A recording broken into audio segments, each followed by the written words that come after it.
Hello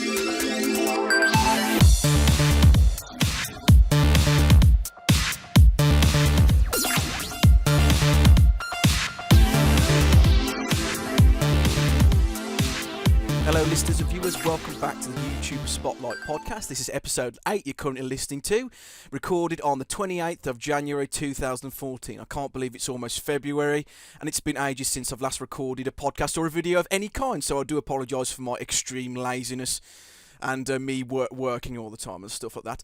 But to make up for it, I've got an excellent guest for you this afternoon, I should say.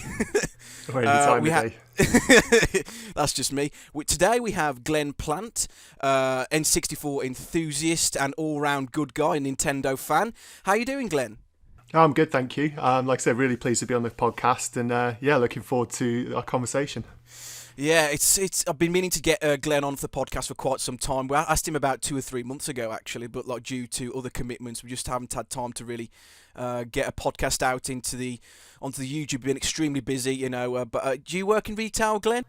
No, I work in finance, so it's been a busy time. But I know, we spoke probably about 3 months ago trying to set this up, and it's been a while. But I've had a few sort of things come up in between, and with work having to do exams, and also moved house and holiday and Christmas and things. So it's good to be able to finally sit down and go get into the podcast with you.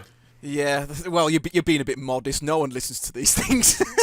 well, they do. A few hardcore fans do, anyway. I'm really pleased that you accepted to join our podcast.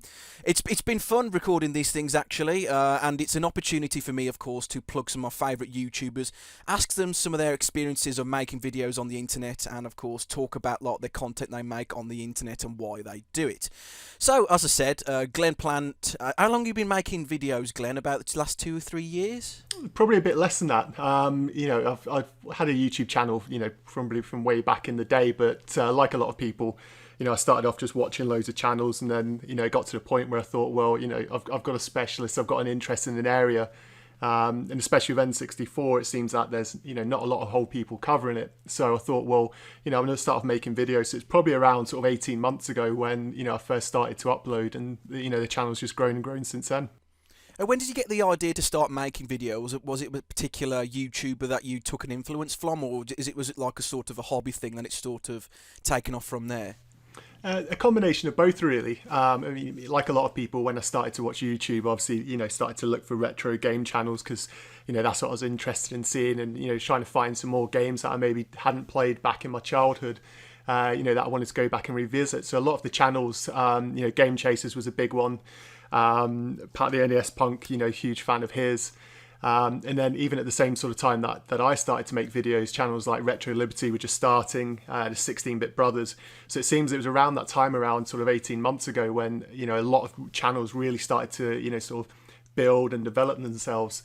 But it was kind of almost like, it was almost like a hobby side of things as well. I wanted to, share my knowledge and, being a collector and a gamer like we all are, I wanted to be able to, share my collection, and help the community. And also, that's one aspect that I really like, is the whole community side of things, because, there's certain games that I knew loads about, but other ones that, I needed advice on, what I should be looking for when I buy them. So it was the whole community aspect that, really drew me into, wanting to start making my channel. So when did you start actually collecting Nintendo 64 games? Because I've watched a lot of your videos and you've amassed a massive collection of titles. Do you have every single title released for the system, or do you still have a few to collect? I'm getting there. I don't with my collection. For those people that don't know my sort of channel and so on. I only collect for complete in box. So it's a little bit more difficult and expensive than it is collecting. So you're a hardcore collector then. You've got to have the manual and the box and everything with it. Yeah, manual box, obviously the game.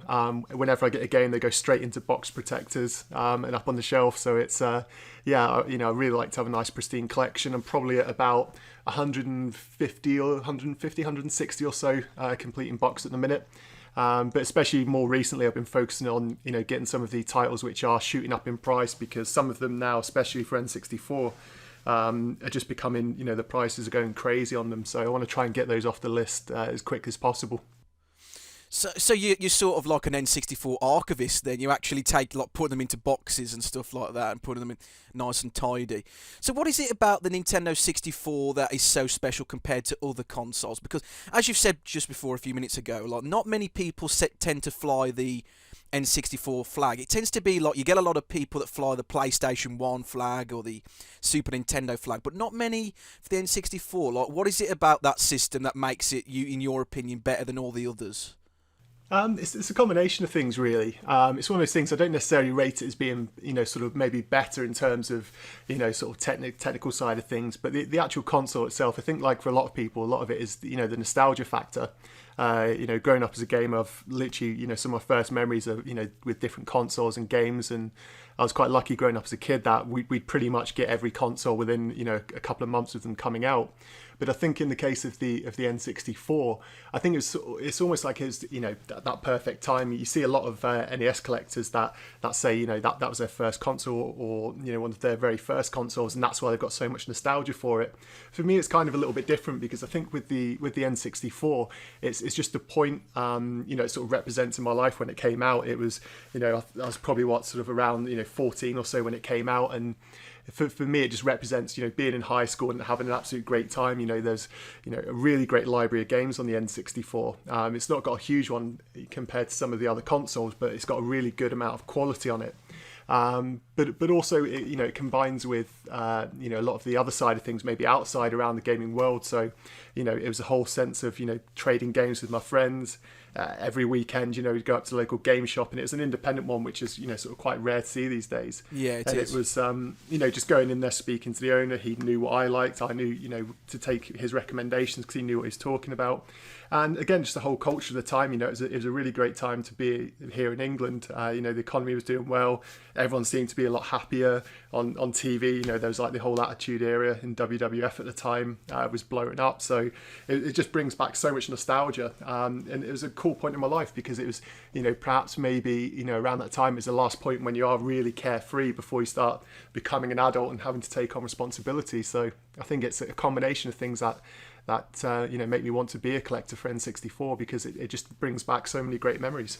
So it reminds you of your childhood. That's why you've gotten so involved into the console and started collecting loads and loads of titles.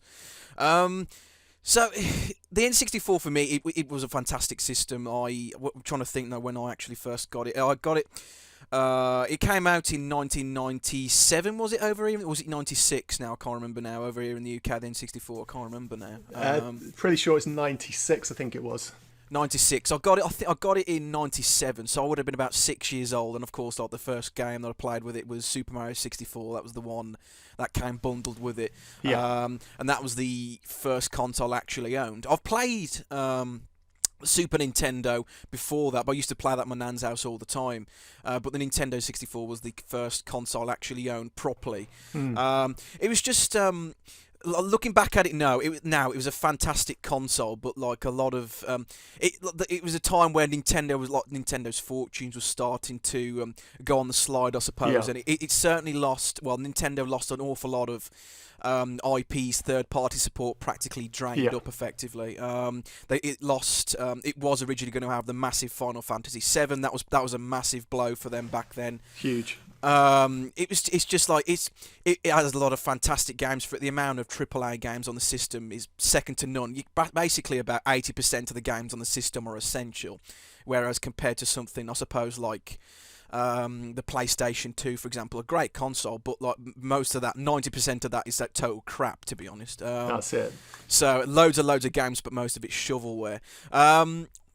So it's just like, why do you think Nintendo decided to use cartridges as opposed to CDs, do you think? Like, was that like due to copyright, do you think? I think that's a huge part of it. Obviously, with Sony, I'm sure a lot of you listeners will already know the whole situation with Sony and the add-on for the Super Nintendo, that was the CD drive. I think when that all sort of fell apart, and Nintendo backed out of it, I think one of their big concerns was piracy, and I think the proof in the pudding really is when you look at the PlayStation. In my opinion, I think the PlayStation, the reason why it became so popular was because of the fact that people could copy games. It was the people used to chip them, didn't they? I literally can't think of anyone I went to school with who didn't have a chip PlayStation. You think about how much money sort of Sony lost, and again their developers and publishers as well, through piracy.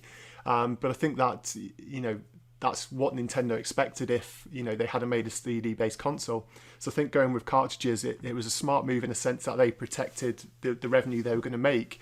But I think when you combine that with the PlayStation, with piracy being so rife on it, I personally think that projected Sony, so well with the PlayStation, because lots of people bought the consoles, which look good for sales figures. But if you look at how many people, this sort of attachment rate for games actually purchased, they didn't shift a whole lot. Well, apart from a lot of the AAA title sort of games, a lot of the games by smaller studios, they just weren't pulling the numbers compared to other consoles. Which is that is a good point. Copyright, but using cartridges did have its own problems. It had a lot less, developers had a lot less memory to work with. The biggest cartridge I believe I used on the system was 64 megabytes. Now that's nothing these days. That's it's hardly anything. Hardly anything. You can get about 4 gigabytes on a standard USB stick these days, and that's the standard. But that was the largest available on the system at the time, and that was near the end. So while Nintendo retained more, lost less money because of copyright, because cartridges were a lot less, lot harder to duplicate, in a sense. Developers sort of suffered in another way because they had a lot less real estate in memory to work with, and it was only, I guess, really talented developers like Rareware, for example, that were able to, using some sort of wizardry, were able to create these massive game environments with only 4 or 8 megabytes to play with, which is just, it's incredible achievement what they did. Yeah. But do you think using cartridges in a sense made it more difficult for developers to work with, or do you think that wasn't so much of a problem? I think if you look at a lot of the sort of games that were eventually cancelled or pulled, like you obviously mentioned Final Fantasy VII being one of them. Another big one was Metal Gear Solid. Not that many people are aware of it, but that was originally due to come out on N64 as well. And as it got into development, they realised there's no way it was going to be big enough to be able to fit on a cartridge. So they converted the sort of N64 version that they'd already made to create a game called Hybrid Heaven. So they completely changed that up. But also as well, if you look at some of the other failed games, the big one that everyone always regrets not coming out was Mother 3.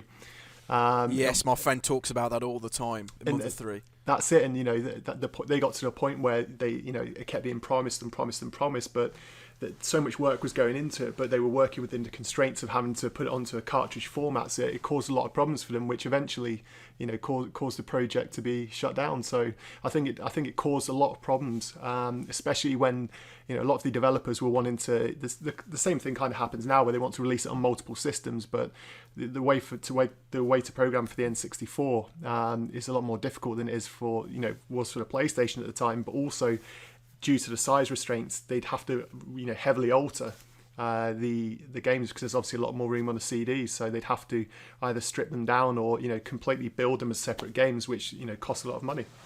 Yeah, it's just that's what makes me sad about thinking about it these days. The N64, it was a fantastic system and it had a lot of great games, but it suffered in a number of ways, mainly because Nintendo opted to use the cartridges. You can see why Nintendo did that. The main reason was because of copyright issues, but then the memory was a massive problem. And as you said, developers had to, if the developer had the skill, they could do that. Some games were superior on the N64, like Resident Evil 2 was the superior port compared to the PlayStation version, because they used real-time rendering as opposed to using cutscenes, which is a really clever and ingenious way of getting past the memory limitations, and all sorts of tricks like that they used, all sorts of stuff like that. But it's just, looking back at it, it's just the Nintendo suffered. It lost a lot of great theoretical titles that were going to come out for it, but because due to memory limitations, it suffered in a way. But that's not to say that it did have some fantastic titles, and people who own the Nintendo 64 thoroughly enjoyed it and have loads of great memories of it. What would you say is your favourite game on the system? I think I know what you're going to say, actually. Ocarina of Time, is it? Yeah, definitely. I mean, it's the same as for many people. That game still to this day, I think, is the best Zelda game that they've ever made. It's purely timeless. The fact that they rebought it out on the 3DS shows it was definitely one of the most popular games that they've released in the series. But also, it was one of those games as well that seemed to you're waiting for it for years and years. And I remember getting the magazines at the time, and every month there'd be another set of screenshots that would be released, and the anticipation was huge for it. And by the time when it came out, you're wondering if it was ever going to be able to live up to, the hype that was surrounding it. But it was one of the few games that, even surpassed the expectations, you had for it before it coming out. And not all games make the transition from 2D to 3D very well, and like Ocarina of Time sort of hit the sweet spot, and it still resonates with a lot of people to this very day. Even though the newer Zeldas are technically superior in a lot of ways these days, like a lot of people still think Ocarina of Time is still the best, mainly because I think mainly because the dungeons were so well designed and the characters were so lovable, and because there was no voice acting, and all you had was the emotions of the characters and stuff like that, and the music, of course, is still fantastic to listen to. I've got that on CD. I've got that. Love it so much.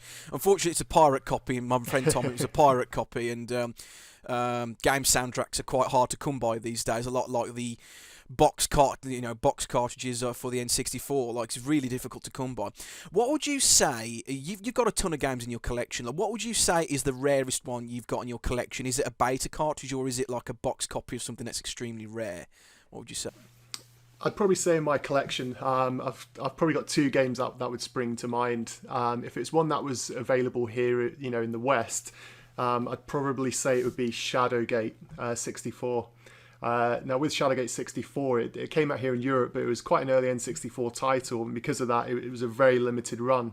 But not only that, now trying to find the English language version of it is really difficult. You'll see lots of people selling them on eBay, but when you actually look at the description, if they're being honest, they will say it seems to come up in German quite a lot, and it also comes up in a Spanish and Portuguese version, but the English version is, you're talking well over £100 for a complete in-box copy. Crikey. Another one, if we're looking at sort of Japanese exclusives, I'd probably have to say Bakuretsu Moteki Bangai. That one's again is probably pushing around sort of £70 to £100 mark.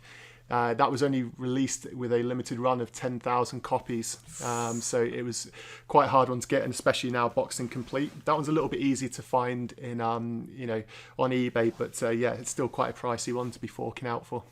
So where do you source all your rare games from? Is it just eBay, or is there some specialist sites that you go to, or do you look everywhere?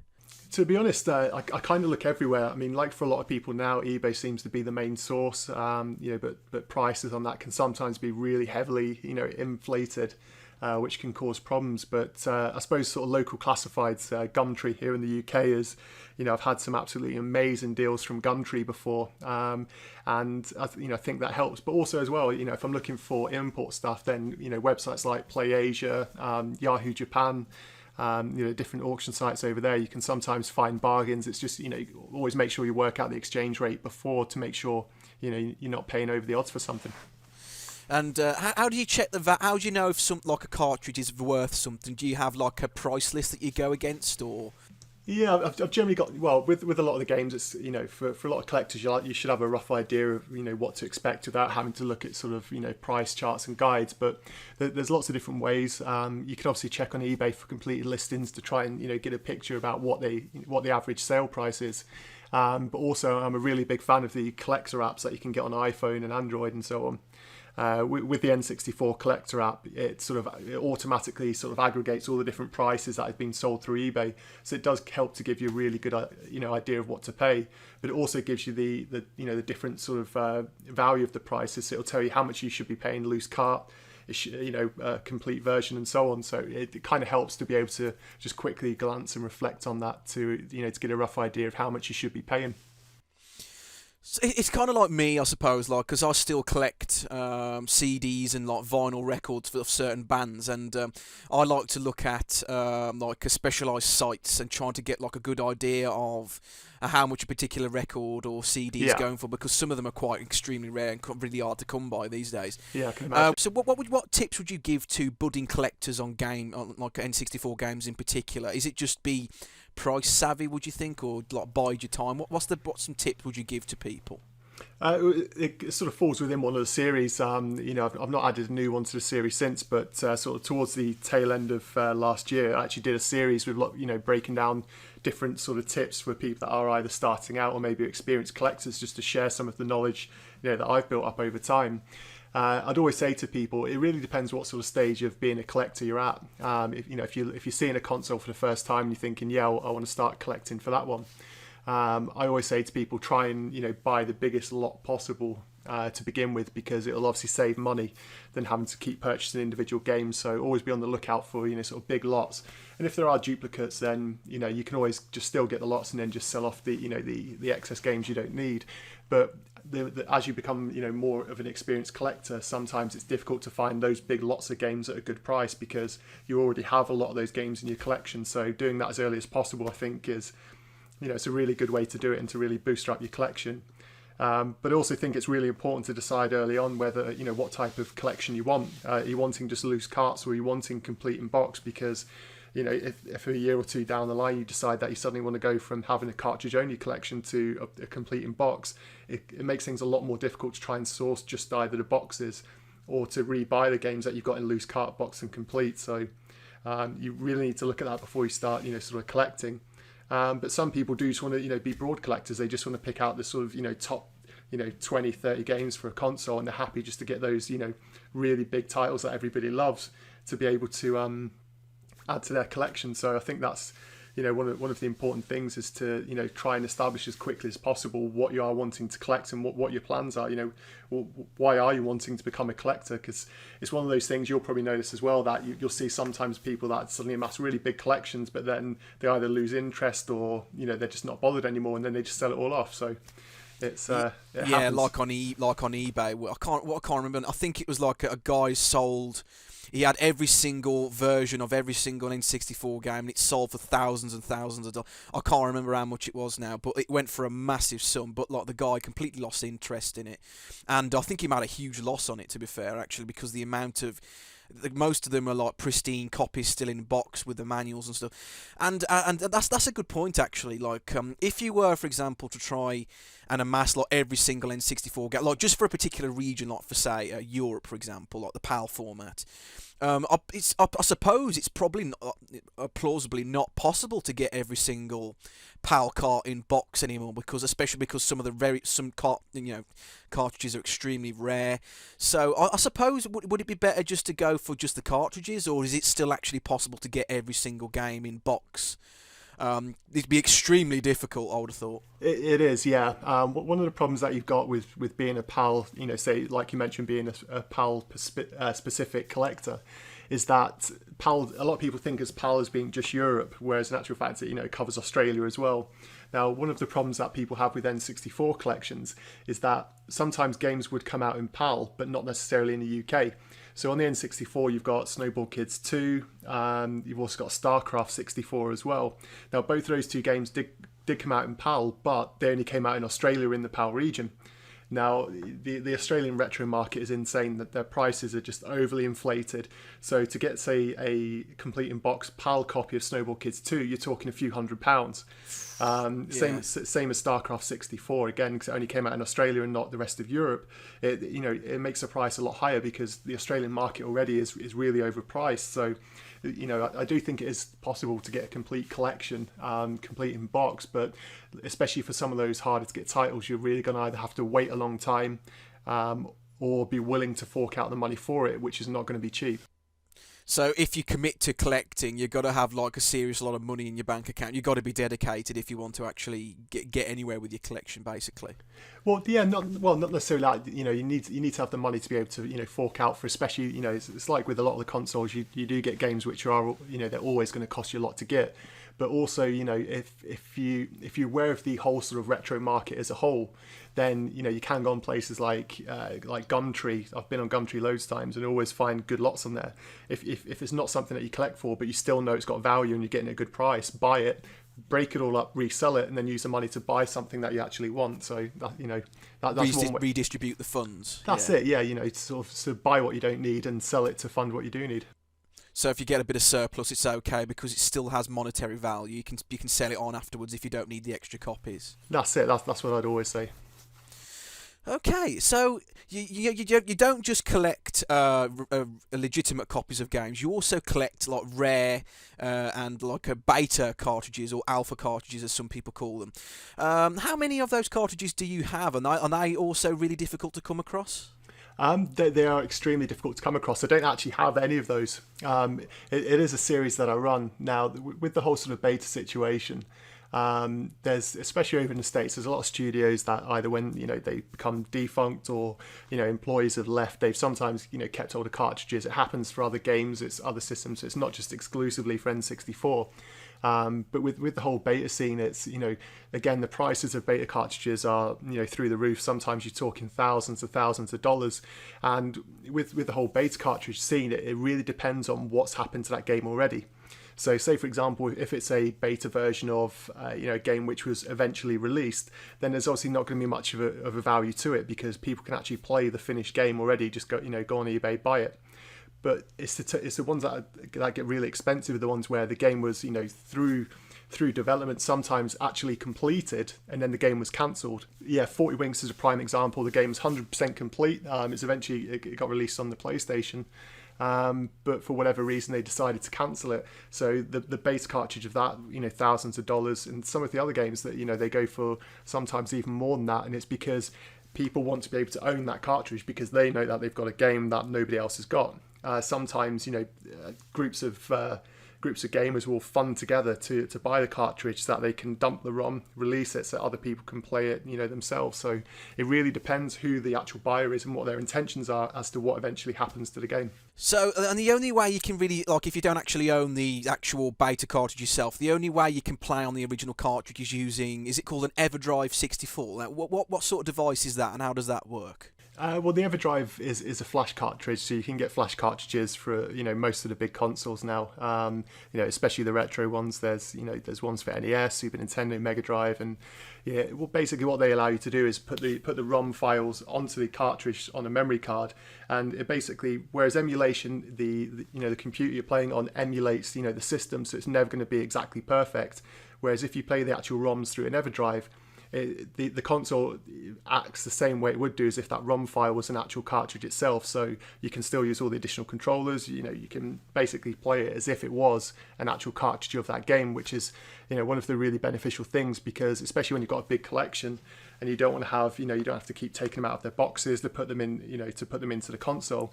You can put the ROMs for the files, the ROM files for the games you've already got onto the cartridge and just leave it in your machine, and then you've got access to load them all up whenever you want. So, like, you use your EverDrive as a means, like, to preserve your original cartridges, because, like, once you've got the original game, you put it away nice and safe, and you get the ROM and stick it onto your EverDrive, so it keeps the original pristine as it possibly can. Exactly. So that's a really nice idea, actually. It is a specialised device, isn't it? And you have to get it. Where'd you get it from? Which site? Is it eBay or? There's a couple of places. Generally, when they come up on eBay takes them down because there is obviously the whole legality with using ROMs if you don't own the original sort of game. Yeah, it's grey area. It is, exactly. So the site that I use is stoneagegamer.com. They're really good. They also do really nice manufactured sort of carts. You can choose what color cart you want. You can choose what size memory card. You can it comes in a really nice case and everything. So but there are other places like Retrogate. There's a few different sites in the UK where you can buy these EverDrive carts, and like I said, that they've got EverDrive carts available for pretty much most of the retro cartridge based consoles, which is really handy to have because it's there are other features that you can do with them. So in the N64's case, you can actually save game files straight to the cartridge without having to use a memory pack. And also, like I said, it allows you to play the beta versions of games which you wouldn't otherwise be able to do unless you forked out thousands of dollars to be able to buy the actual cartridge of it. So it is quite nice when people like the community releases these like rare and like unreleased and unfinished projects. I did at the end of last year. The one that I really want to see, hopefully if it still exists, I want somebody to release the ROM of it. It was I don't know whether you've heard of Dinosaur Planet. Have you heard of that one? Yeah, there's a really good story with this one. There was a really strong rumours that a guy actually has the one which I think they showed it off behind closed doors at E3 one year. There's rumours that a cartridge exists, but apparently the guy that had it died. Which I know a lot of internet myths always start with, but apparently somebody actually verified that this guy had it, but they don't know what happened to it obviously after he passed away, but he died quite young apparently. But yeah, Dinosaur Planet was, it was a game that I was really looking forward to on the N64, but then obviously the changes were made and so on. But there's actually videos, if you fans want to go check it out on YouTube, there's actually videos with people playing it. I think one went up I think it was probably about a year ago, where someone was playing through about the first hour of the game.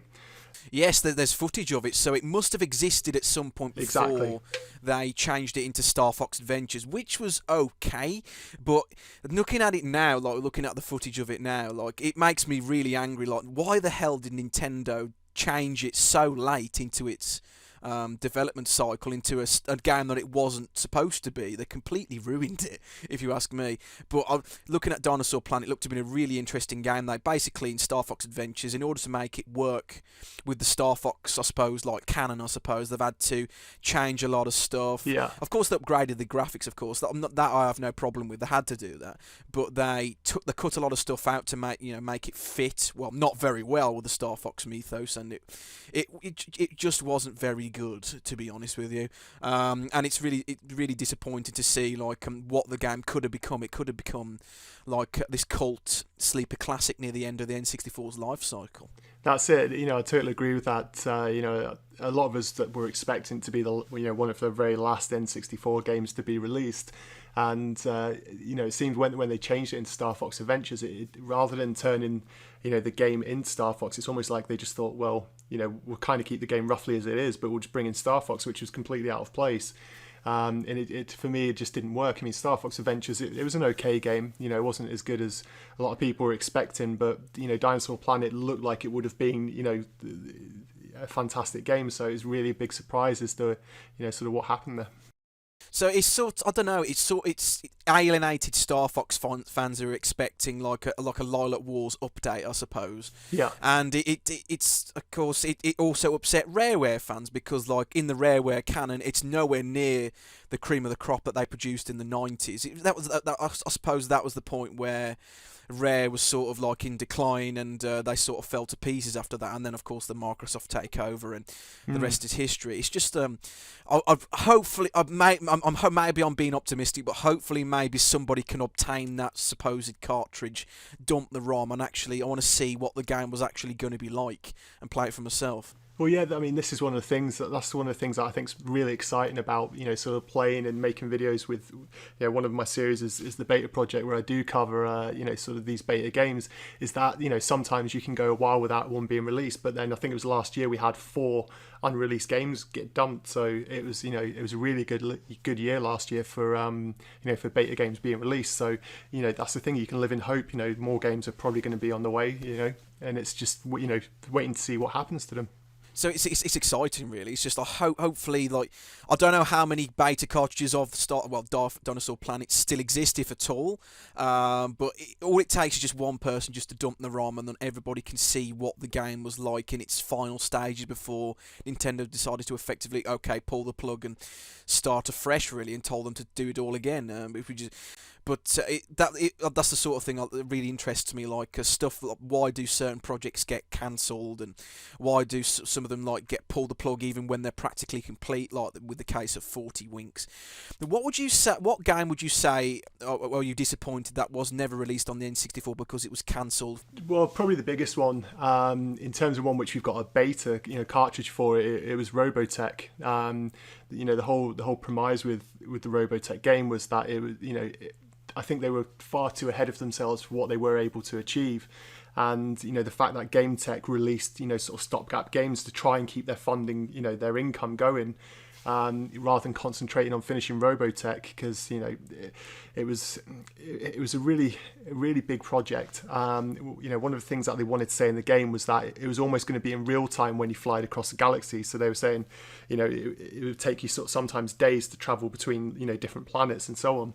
And there was a lot of scope in there for it to be a really sort of unique and cool game, but for their whole financial problems, they were never able to release it. So it was kind of a big loss for the game. But there were some other games that were cancelled as well. Mother 3's still the big one. It's a game that everybody wanted, but it just never happened.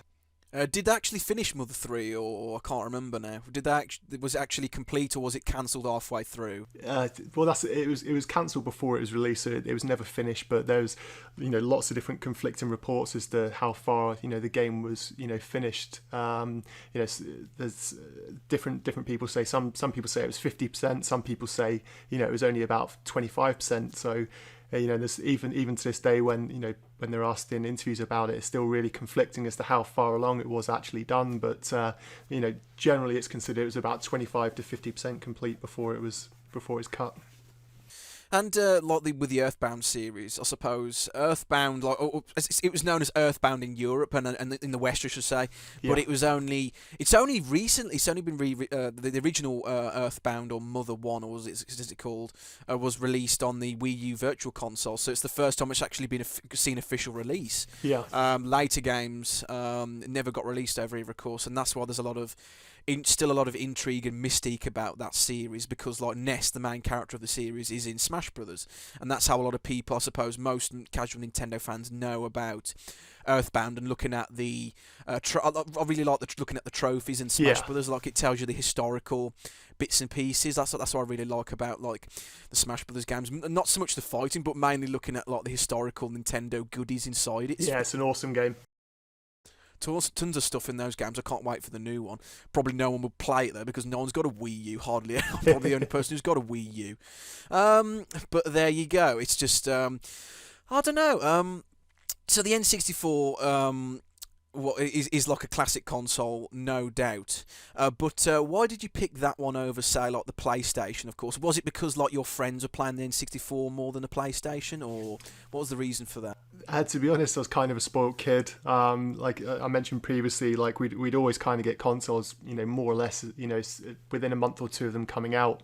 So we had the N64, we had a PlayStation as well, but the N64, I think one of the big features and one of the reasons why I've got such great memories of it was because obviously with having the 4 controller ports, it made multiplayer really easy to set up, and a lot of the games were designed for multiplayer. So it kind of sort of brought the family together. It's kind of how you see all these TV commercials for the Wii, from a few years ago, where you'd have the whole family around, playing Wii. That's kind of how our house was when we had the N64. My brother, my dad, my sister, we'd all hang out. We'd play games like Diddy Kong Racing, Mario Kart, Snowball Kids, GoldenEye. And so I think that's one of the main things is that it was probably, in terms of multiplayer at the time, without having online playing things, it was a console that really brought people together, and it had some games that were really specifically designed to be played as multiplayer games, so it made it a whole lot easier to do than it maybe was with the PlayStation.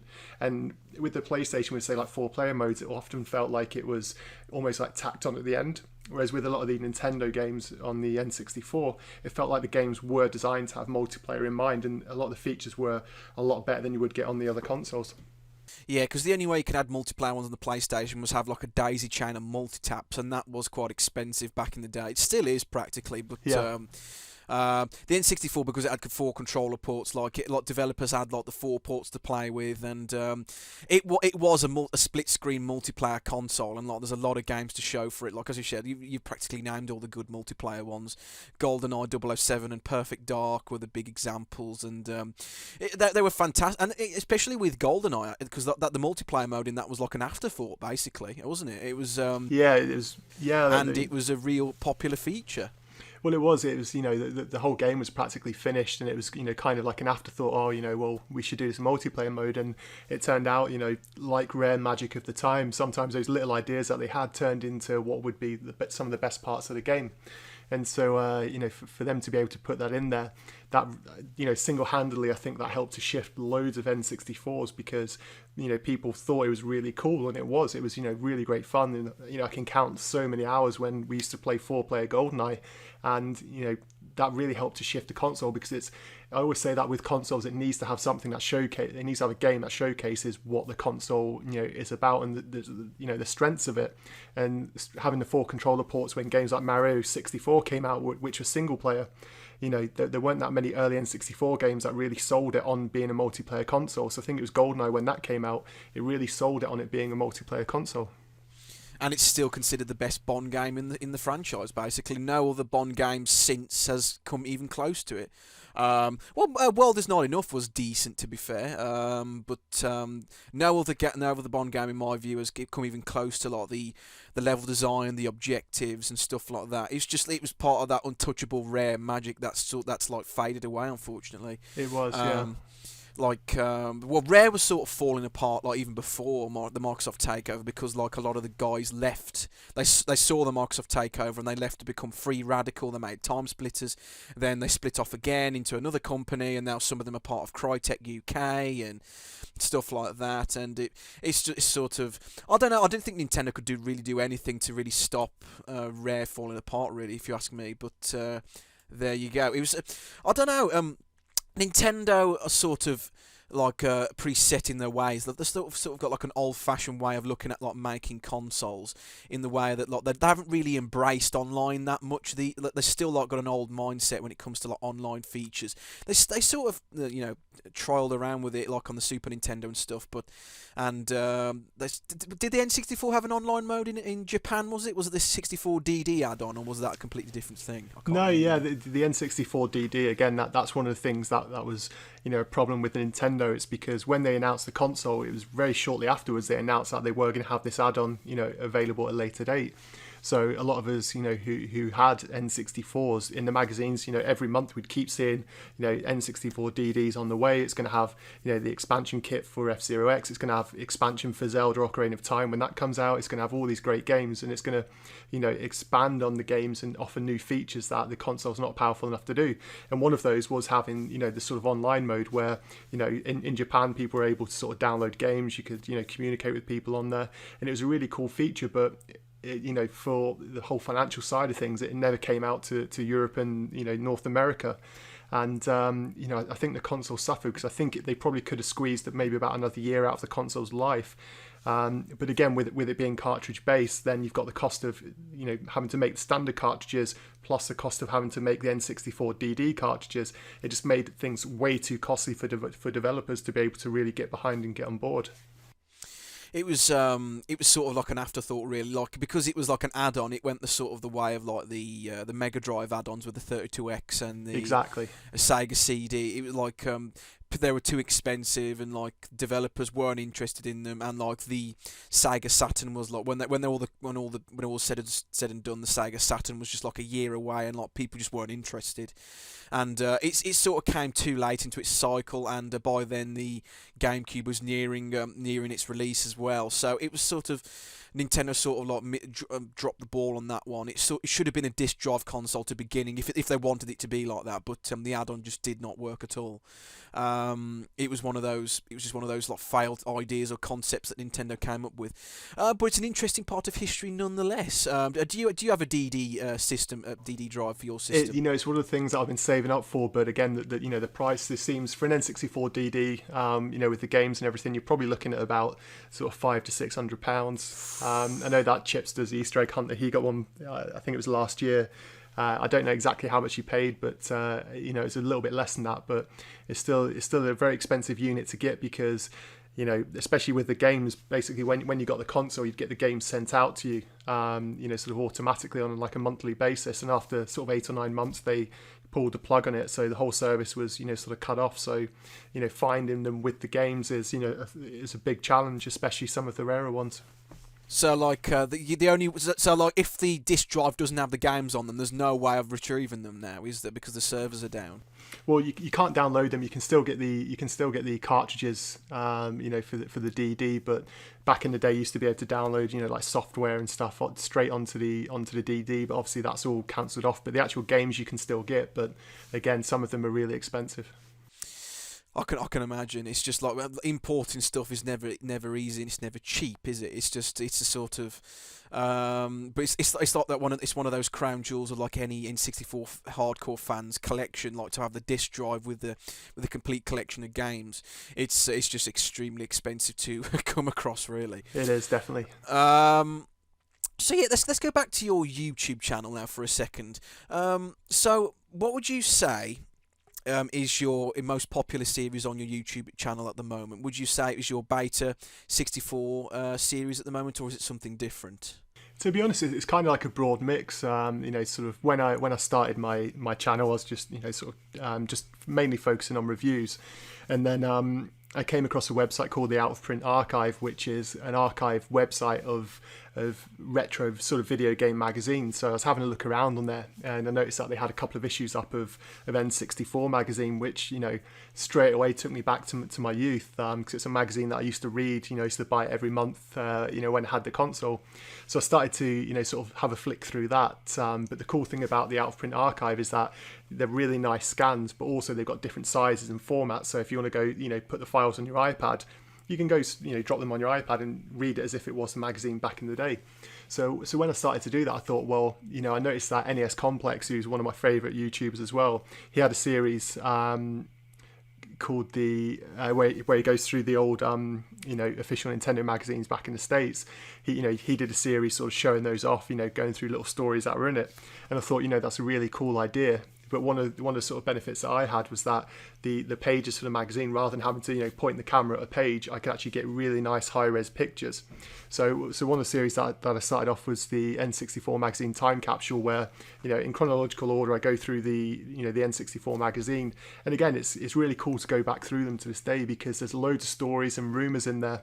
And also, there's things like cancelled games, but it's sort of going almost back to the day to when I first read those, thinking about what was coming out in the future. So now we're in the first couple of issues. There's lots of news, leaks about Zelda, and they've got loads of really early screenshots. It's kind of cool to see those now. But there's also loads of rumours from different developers. For example, when Street Fighter was going to be coming out on the N64, and all these really cool games like Tomb Raider and things that were coming to N64, and then hearing the rumours that that Sony had managed to muscle the developers to make it exclusive and so on. So then that was probably, I'd say, my first sort of hit show. That was picked up by Games31. He got in touch and wanted me to join the contributors over there. So then I continued, sort of doing the two types of videos. So I do N64 magazine time capsule as well as reviews. And then I wanted to, sort of, again, add another show into the sort of repertoire. So that's when I started the N64 beta project. The idea for that show came from watching Yuri of Wind, who does gaming mysteries. Yeah. And I really like that show. It's a cool show. He goes through sort of betas and stories about games from across the whole spectrum of different consoles. But one of the sort of things that always used to get me with the show is that he's talking about the games, he's showing footage for these, but he's not actually playing them. So what I wanted to do with the N64 beta project was to cover games which you can actually download and play now. So these are beta versions of the games that you can download and either play them on an emulator on your PC, or you can put them on the EverDrive. And do first impressions of them. Yeah, that's it. I try to review them. I let people know whether they're worth playing. Try and point out some of the bugs in them, and also a bit of the backstory as well, because sometimes the game can be quite sort of bland, but the actual story about how it was cancelled can be more interesting than the actual game itself. So it's kind of like a combination of the two. So that show started to pick up. That became quite popular, and then I think it was sort of around the middle of last year, I thought, well, I want to add another show, into my channel, which is the N64 Japanese Eye, which is taking Japanese exclusive N64 titles. So there's around 100 or so Japanese exclusive N64 games, and essentially it's playing those, telling you where to buy them, how much you should be paying, what the rarity is like, what you should be looking for when you're buying it, but then also reviewing the game through the eyes of a Western gamer to decide if it's a game that you can actually play without knowing any Japanese whatsoever, because in a lot of the cases some of the games you can play all the way through without knowing a single word of Japanese, but they were just never released over here in the West. So it's it's an opportunity to maybe find games especially that you've never heard of or never played before, so that you can see if it is one that you can get. And some of them are fantastic, like Sin and Punishment was the prime example. Fantastic game, absolutely brilliant, one of the best games on the N64, but it was never released outside of Japan. Apart from on the Wii Virtual Console. Yeah, years and years later now. Years later, yeah. And the fact that they've done that shows, they knew it was a great game, but for whatever reason, it never came out, sort of over here in the West. I guess it was near the end of the cycle, and I thought it wasn't financially viable to really release it, I suppose, I guess. Yeah, that's probably what I'd assume. But also, it was a game made by Treasure. On the N64, Treasure made, sort of 3 games, all of which are fantastic. So it's, and only one of those ever came out in the West. So, Treasure generally kept things in Japan. So it's just the way it went, I guess. But when you're doing research for Beta Project 64 and stuff, aren't those videos quite difficult to write for, because you have to? Well, the crucial thing is when you're doing a historical document about when you're talking about games and stuff, you have. One of the crucial things is to try and be as accurate as possibly can. You've got to try and find accurate sources, and you've got to try and find interviews from people who worked on the game. That's not always easy to find, especially when articles disappear off the internet as they do. Yeah. Do you find they're sometimes quite difficult to write for, or do you think they're quite easy? Especially for the N64 beta project, it is really difficult. That's why generally I only do sort of one of those videos a month, because they take a lot more time to write than some of my other, say, reviews that I know a lot more about. But it's exactly like you said, it's digging into the backstory to find out exactly what happened. And you got to get rid of you got to make sure what's hearsay, what's actually fact, and that's quite difficult to differentiate sometimes. That is, but one of the cool things is there's loads of sites that people are really dedicated to finding out more about sort of beta and cancelled games. So Assembler Games is the big one. They've got a really good forum. It covers all consoles. Different beta games from all different consoles. That's a really good source. But also Unseen 64. Unseen 64 is a really nice website to use. They're still going today. They've we've got tons and tons of information about beta and cancelled games. So picking different sources from there and then cross-referencing and checking it does take a long time to do. And it's nice to actually go back and find out the reasons why certain games turn out as they are, or maybe certain developers get taken over into exclusive deals. And it's really, even if the games themselves don't turn out to be that good, it's always interesting to find out the backstory of these really interesting games and find out what actually happened to them and stuff like that. So there's loads of really cool sites, and it's just the videos are fun to make, aren't they? The historical videos, and talking about the progress of an old game that got cancelled for whatever reason, and it's just they're extremely difficult to write for, and they take a long time to get all the sources together. That's what I find anyway. Yeah, definitely, I totally agree with that. It's just they're my most popular videos. I do those occasionally. The last one I did was the Dinosaur Planet one, and I did that months ago. But that's currently my most successful video I've ever written. And but it just took a long time to get the sources together, and finding decent quality video footage wasn't easy either. You have to make do with sometimes really grainy footage, and you have to try and upscale it as best as you can, and that's not always easy to do. And I hate it when people put watermarks on these videos. It really irritates me. They have no claim over it, but when you want to use the footage, you have to try and crop the watermark. But that's another thing entirely. Do you ever have any problems with copyright when you're actually releasing videos on the internet, or are you pretty okay on YouTube at the moment? My partner status is it's all in good standing. I think one of the things a lot of maybe new YouTubers make problems with is that they'll upload sort of long sections of game where where the gameplay, there's no voiceover for it. If you without going too technical, if you delve into the terms and the conditions, then you are allowed to use game footage, but they want commentary over it. So that, you've got to have some type of, sort of audio over it. So you've got to be discussing the game, talking about it, reviewing it, commentating as you're going. Now, the problem a lot of new channels get is if they're uploading, say, like, an entire gameplay where it's like a 3-hour playthrough of a game, if you're not talking all the way through it, for, I don't know the exact amount of time, I think it's normally about sort of 15-20 seconds where there's no sort of audio, or if it's picking up any of the copyrighted music, then that's when the entire video is going to be flagged, and that's when you're going to start running into problems. Yeah, it's a lot of Let's Players are going into that problem. I mean, especially with Nintendo, like they tend with Let's Plays, like they're practically monetized. Like they're trying to take money off people monetizing their Let's Plays. I suppose I can see why. It is their content, of course, but then again, at the same time, people watch Let's Plays or people's channels for the person doing the commentary, not so much the game, but they go for the person playing the game. And I suppose Nintendo could be a bit more fairer in their policies, but there you go. It's just a lot of people get a lot of problems when releasing Let's Plays. I've certainly had a few problems with Let's Plays in the past. That's why I don't tend to do that many of them anymore. Yeah, myself included. I one of the first things I did was, it's probably what happens to a lot of a lot of early YouTubers is, you'll start uploading videos as you go along, and you'll get to the point where suddenly, you get like your first sort of hit video, so to speak, and as soon as you get that hit video, you see your subscribers start to sort of shoot up, and then you think, okay, well, I'm going to try and do as many videos as I can, which it's not your viewers subscribe because they like the videos that you make, and if you suddenly start pumping them out too quickly, people they'll either get tired of you, or they're just going to not watch every video. They're just going to maybe watch one or two. So I made the same mistake a lot of people did.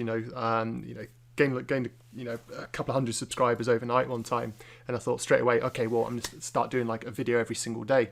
So I thought, well, one way to do that is to do like a Let's Play. So I started to upload Let's Plays, and straight away that's when you start running into copyright problems, because the audio is being picked up from, say, like Star Wars is a really difficult one to get around copyright for.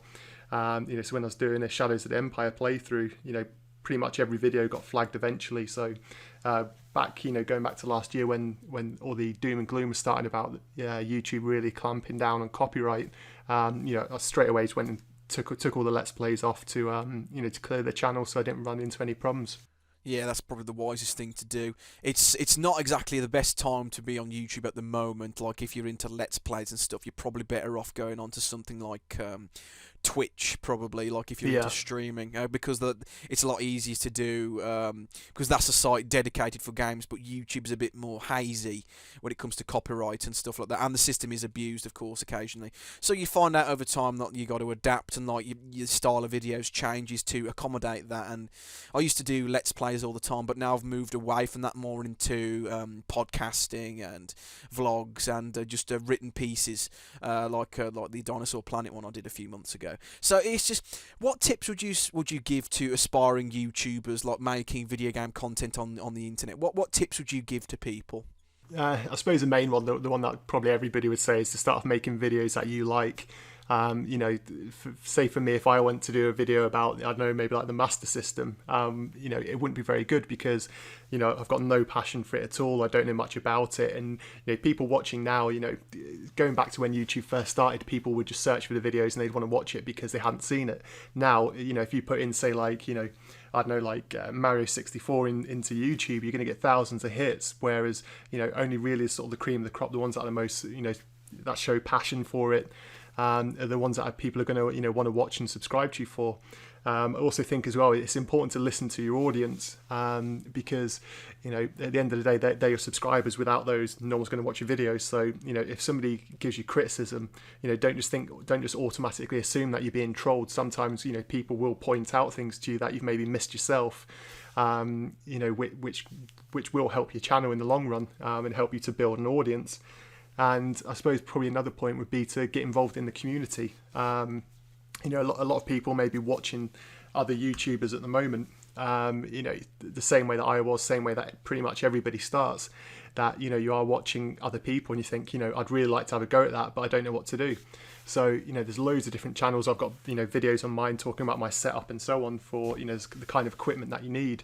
and it's to just give it a go. If it doesn't work out for you, or if you do decide you don't want to make any more videos, then at least you've given it a shot. But it's one of the cool things about the community is there's a really nice sort of love between everybody, that people do want to help each other out. People aren't just trying to trash on other people's videos for the sake of it.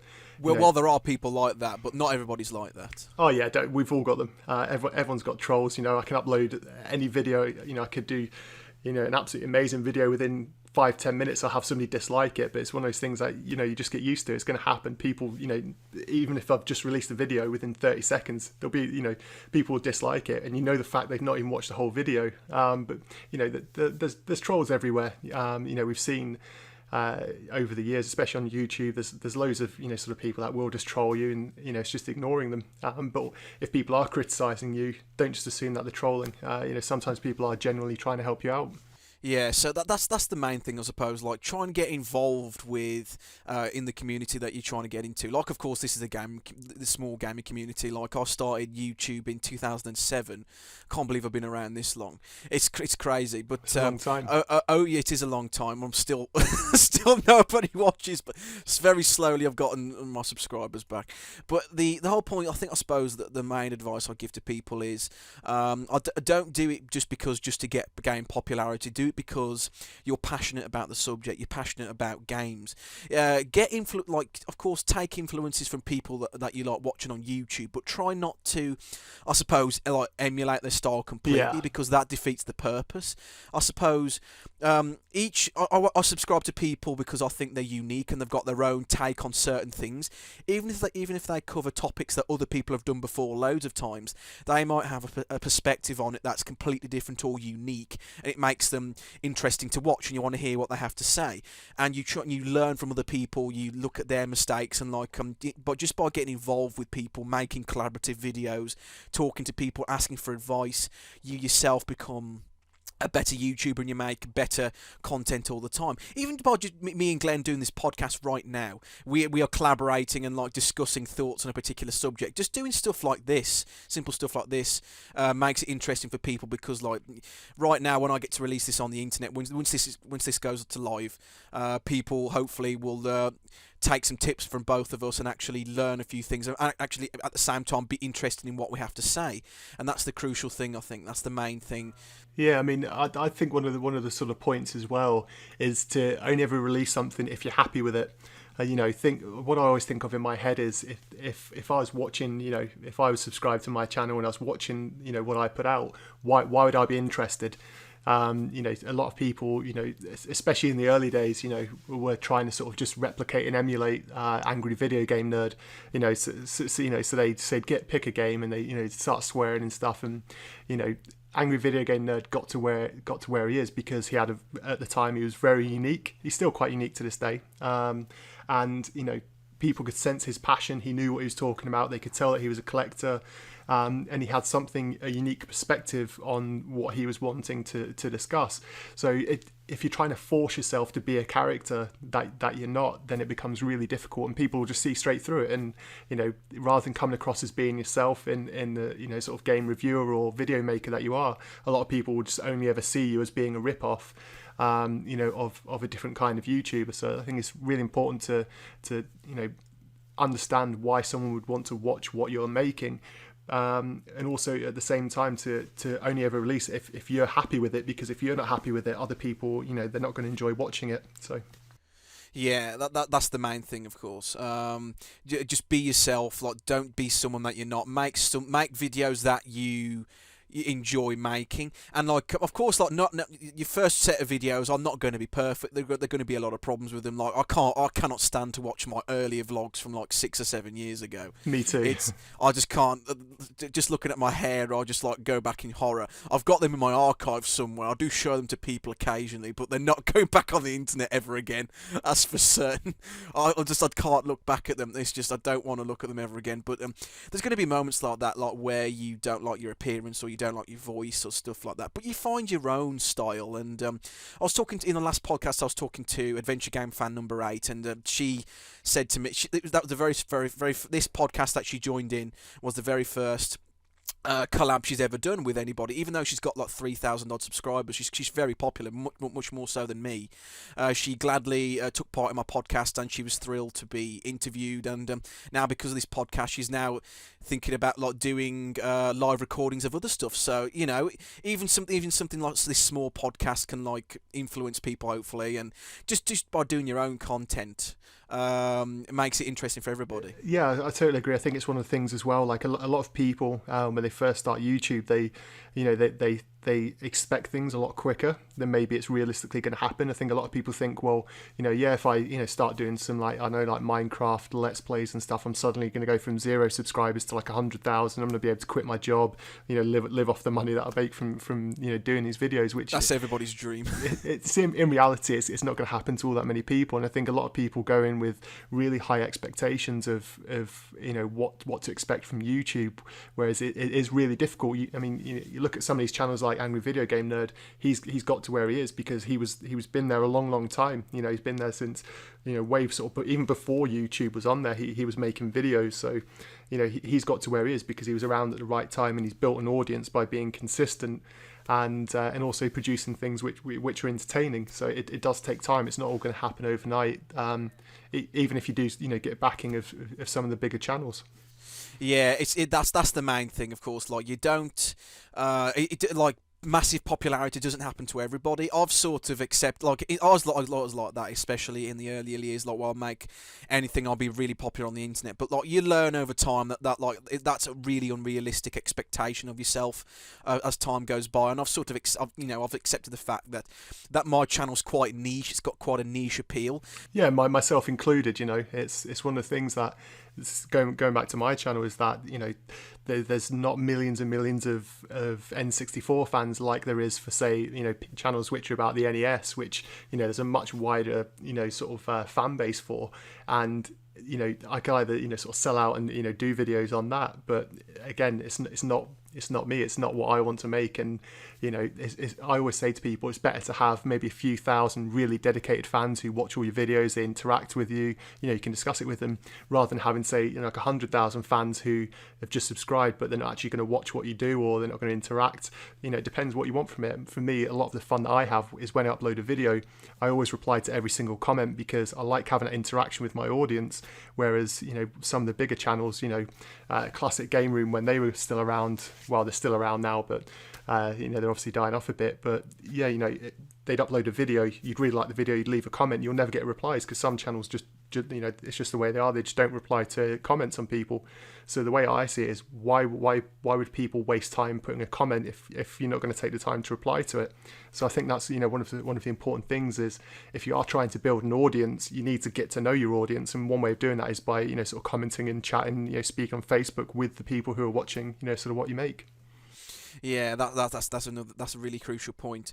Popularity doesn't come to everybody. You just got to accept, like, as long as you're happy with the content that you make, and if you amass like a couple of hundred subscribers, or if you're lucky a couple of thousand subscribers, those subscribers are likely to watch your videos all the time, as opposed to like if you just make any old rubbish and just release anything, and like loads of people, just attract the people who aren't really interested in your stuff.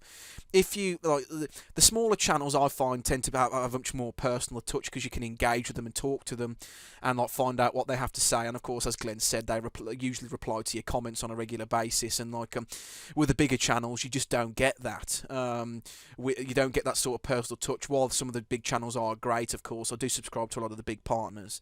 There's a lot of small but dedicated channels that deserve a lot more praise and attention that they currently get. And like that's another tip I give to people: don't just like support the big channels. Like have a look around like the nether regions of YouTube, I suppose that's the phrase, and have a look for the smaller channels that will serve the purpose and like give you much more intimate commentaries on the things that they are passionate about and you're both passionate about. And you can perhaps, of course, get into contact with them and talk to them about their content and engage with them. And that's how communities are made, and like how good collaborations are made and stuff. And that's probably the biggest thing in you.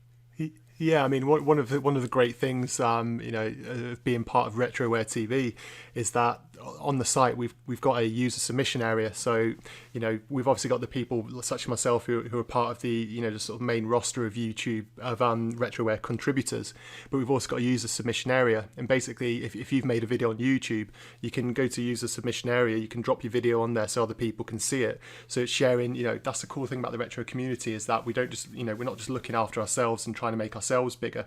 We're trying to lift up the entire community. So by having like the user submission area, people can go in there, and look through other people who have uploaded their videos to that section. And sometimes some of the best channels that I found on YouTube, I've found just by looking through that user submission area, so that you can see what other YouTubers are making. So there's lots of different resources available to help promote your channel and get your videos out there. That's an also good thing. Get yourself involved with the communities out there and like submit your content to various gaming sites, and maybe they'll take a look at them. Of course, as I said, like with my Dinosaur Planet one, they really enjoyed that one and it got featured on the main page. So exactly, even a person like me can do it. I've only got 300 odd subscribers. I'm really appreciated.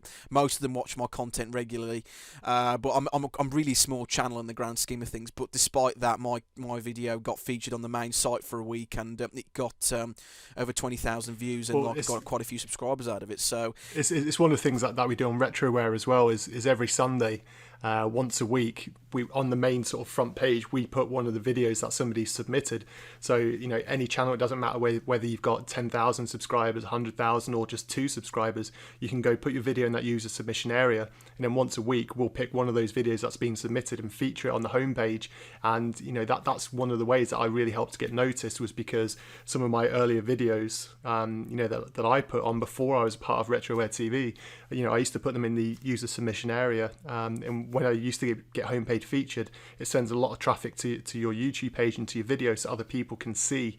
It's almost like a showcase of what your channel's about and the type of content that you put out. So it's a great way to help build an audience. And it helps rejuvenate your back catalogue as well. When you think they've stagnated, they get like a new lease of life. Like when new attention comes to them, now they get more views and more subscribers, and like it helps your channel like get a new boost of life in a sense. Yeah, well, one of the things that I always look at is when you start off with YouTube, you upload your very first video. You need people to be searching for that video in order to come across your channel, or they need to see it somewhere. Then when you put your second video up, there's then sort of like 2 points where people can find your channel, and it develops over time. So whereas one of your older videos may only get sort of like a 1 or 2 views a day to begin with, when you get further down the line, maybe like a year or 2 into it, all of a sudden you've got this big sort of pot of videos. And if somebody comes across any of those videos, then they're going to be able to find the rest of your videos, which will then generate sort of more and more people looking at your channel, viewing your channel, and hopefully in the end subscribing to your channel. Yeah, that's the main hope of it. And then like those are the people that like get in contact with you and ask you to do collabs, and like that's how your channel gets bigger and bigger. I've met like several friends of like several years ago, like they've contacted me on YouTube, and they've got in contact with me on Skype, and we've been friends ever since. And like we made collaborations together and all the time. And that's how you make. It's a good way of making friends, and like who are interested in your subject areas and stuff. And like it's a good way to meet new people and stuff, which is awesome. So we talked about your YouTube channel. So what sort of hardware do you use to record your games? Is it an easy way to record games, or what's the process that you go through to record your videos? Well, I suppose sort of like the first step's obviously choosing what sort of game I want to cover. One of the things that my channel is known for is that I don't just generally I try and almost shy away from like the big sort of AAA titles that everyone knows. I really like being able to pick in some of like the more obscure titles and doing reviews on those, because everyone knows the games like Super Mario 64, GoldenEye are all fantastic, but maybe some of the sort of hidden gems need some more light shining on them. So I try to sort of mix it up. Every now and again I will drop in one of the the big titles, but one of the things that people like about my channel is that I don't just I'm not just going through like the list covering off the big games. So I think choosing what to make a video about is one of the key ones.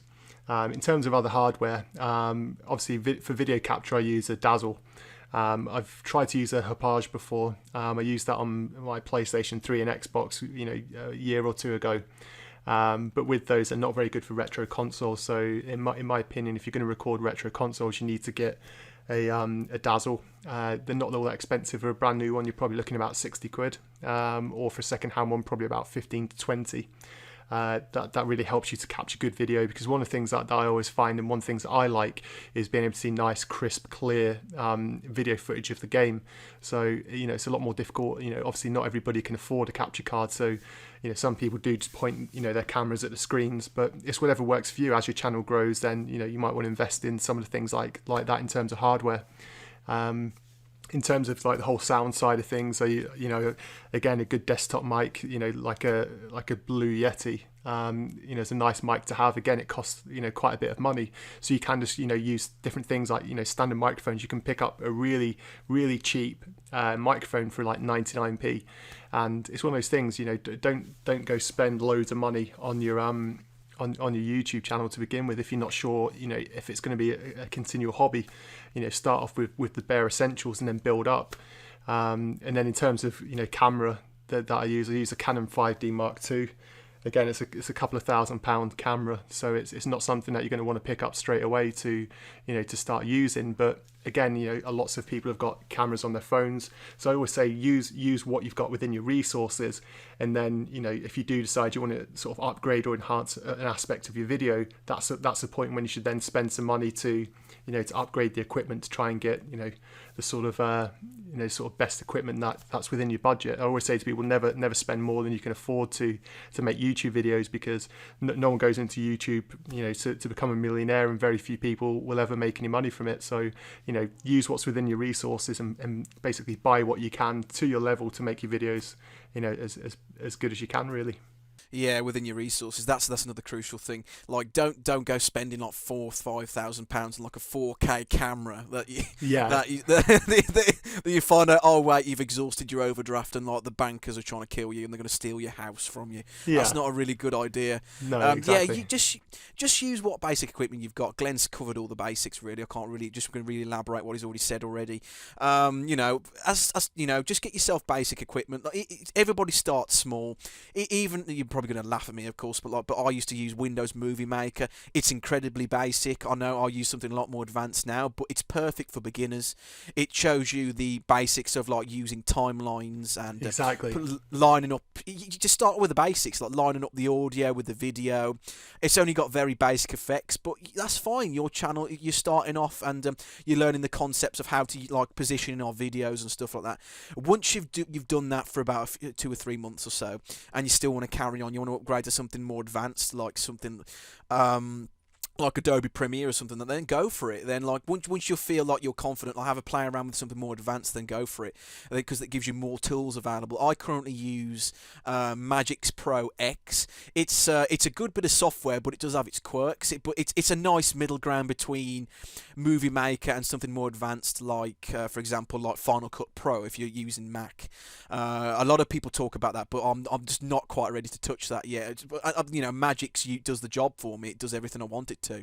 But I do need to upgrade at some point. But like, just use what you're comfortable with, and you get to learn how to use the software more effectively. You learn how to like use your equipment more effectively. And once you think like you've hit the limit of what you can do with what you've got, then yeah, of course, upgrade your microphone to a Yeti. Yeah, upgrade your camera to a high definition one instead of using your smartphone. And as over time your videos become slowly get better and better. I think that's one of the key things as well, is especially when you first start out, spend a lot more time thinking about your writing rather than the actual video itself, because the way that I always see it is for my footage, I like it to be absolutely perfect. I like it to be nice and sharp, but there's a lot of people who watch YouTube for the personality who's making the actual video and the commentary rather than what's on screen. Prime example, say like Lawn Boys Post 1975, he still points the camera at the screen, but people watch his channel because they're really entertained by what he has to say rather than what they're actually seeing on screen. So I think when people first start YouTube, spend more focus on getting your points across about what you want to say rather than how it looks. And eventually, like you said, once you become more proficient with sort of editing programs and so on, then you can start looking at something better, but really focus to begin with on getting the basics right. Yeah, that's a crucial thing, isn't it? It's just don't overstretch yourself. Start off with the basics, and then once you feel that you're able to like make better videos, then go for it. Upgrade your equipment and get like high definition equipment. As I say, like all the standard equipment has gotten better all the time, and even at the low end, it's pretty good. Like you get like semi decent microphones for about £20-25. That'll do the job just fine for the first few months of recording. Exactly. And of course, like editing software, of course, like you start off with Windows Movie Maker, then you move on to something like Adobe Premiere or something like Magix if you want something a little bit more advanced, and then once you're ready for Final Cut Pro or something like that, then you then go for it. A lot of people, it's taken me a long time to get where I am, and I'm still learning the ins and outs of the software, so it does take a long time. It's just like, do it at your own pace, like make your own content. If you feel it's entertaining, then release it. Just go for it. But like there's quite a lot to learn, but like if you take it nice and slow, and there's loads of tutorials on how to, like for example, record game footage. That took me a long time to figure out actually. Like you can use I used to use DVD recorders.